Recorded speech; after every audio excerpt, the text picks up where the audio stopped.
Oh God, dog chase me and bite me. Are you come? Are you come? That's what I can say. If a stray dog in the village come chase me and bite me.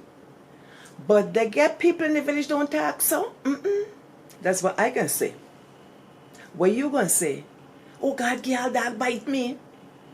But not every Buxtonian, every villager talks like that. There was once a man who spoke eloquent words, no matter the situation. So when dog chased he and grabbed hold of leg, he said, "Oh, omnipotent supreme, a terrible canine has taken hold of the latter part of my anatomy." Yes, sir, it's our Prophet Wills, the same one who, when the house been abandoned, instead I said, "Fire, fire," you know what he said? "Conflagration, conflagration." And you come sit on our talk story. Hey.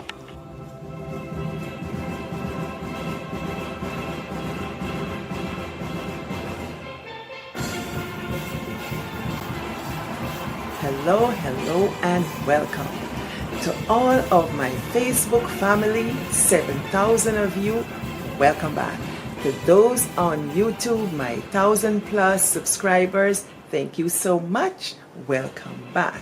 To those who are new to this program, I'm Dr. Pauline Baird, cultural bearer from the village of Buxton, Guyana. I tell stories. I tell our family histories, our whispered stories, our long lost and sometimes forgotten traditions. And like we say in the village, come in, sit down, loud talk story. What does story say? Today I bring you a story of a man I've been intrigued with for some time. His name is Simeon Josephus Wills, better known as Prophet Wills. You know what? I discovered this morning that my sisters, they are over 40, over 50, and they have never heard of Prophet Wills. Shame, shame, shame. If you were Buxtonian and you don't hear but Prophet Wills, shame on you. And today that is over. I'm going to teach you about Prophet Wills. If they don't know, it tells me a lot of young people don't know about Prophet Wills. So now a talk story. Who is Prophet Wills? Prophet Wills was born in Buxton in 1875, July 7 to be precise. And let me tell you where I'm getting my information. I'm getting this information from Wayne Jones, who wrote a book about Prophet Wills, and he wrote an article on January 8th, 2008 in Starbrick News. Check it out. And if you know Wayne Jones, please tell him I'm looking for him. I really want to have a chat with him because I need to ask him for some permission to use parts of this work.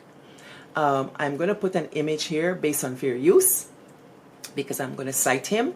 But besides that, I want to respect the author. So please let him know.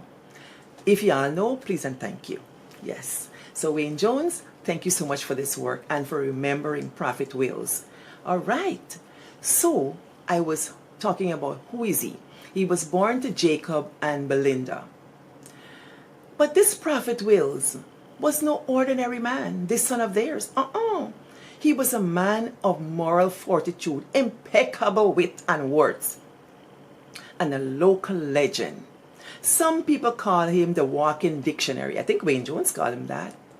Wayne Jones also called him, let me check my notes. Wayne Jones called him word-intoxicated Buxtonian. Others call him self-proclaimed prophet, a loquacious individual, a folk hero. That's the part I love the best, folk hero. So let's talk a little bit more about this man. I imagine that when he walked, the air around him filled with words and laughter, and he just made lore that's gonna live on. Children asking him questions. People sometimes laughed at him, but he was no man to not pay attention to. He was there and you saw him. His presence was felt.